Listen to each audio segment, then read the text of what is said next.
اور ایک نشانی ان کے لیے زمین مردہ ہے کہ ہم نے اس کو زندہ کیا اور اس میں سے اناج اگایا، پھر یہ اس میں سے کھاتے ہیں، اور اس میں کھجوروں اور انگوروں کے باغ پیدا کیے اور اس میں چشمے جاری کر دیے تاکہ یہ ان کے پھل کھائیں، اور ان کے ہاتھوں نے تو ان کو نہیں بنایا، تو پھر کیا یہ شکر نہیں کرتے؟ وہ خدا پاک ہے جس نے زمین کی نباتات کے اور خود ان کے اور جن چیزوں کی ان کو خبر نہیں سب کے جوڑے بنائے۔ اور ایک نشانی ان کے لیے رات ہے کہ اس میں سے ہم دن کو کھینچ لیتے ہیں تو اس وقت ان پر اندھیرا چھا جاتا ہے اور سورج اپنے مقرر رستے پر چلتا رہتا ہے۔ یہ خدائے غالب اور دانا کا مقرر کیا ہوا اندازہ ہے۔ اور چاند کی بھی ہم نے منزلیں مقرر کر دیں، یہاں تک کہ گھٹتے گھٹتے کھجور کی پرانی شاخ کی طرح ہو جاتا ہے۔ نہ تو سورج ہی سے ہو سکتا ہے کہ چاند کو جا پکڑے،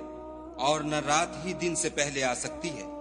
اور سب اپنے اپنے دائرے میں تیر رہے ہیں۔ اور ایک نشانی ان کے لیے یہ ہے کہ ہم نے ان کی اولاد کو بھری ہوئی کشتی میں سوار کیا، اور ان کے لیے ویسی ہی اور چیزیں پیدا کی جن پر وہ سوار ہوتے ہیں، اور اگر ہم چاہیں تو ان کو غرق کر دیں، پھر نہ تو ان کا کوئی فریاد رس ہو اور نہ ان کو رہائی ملے،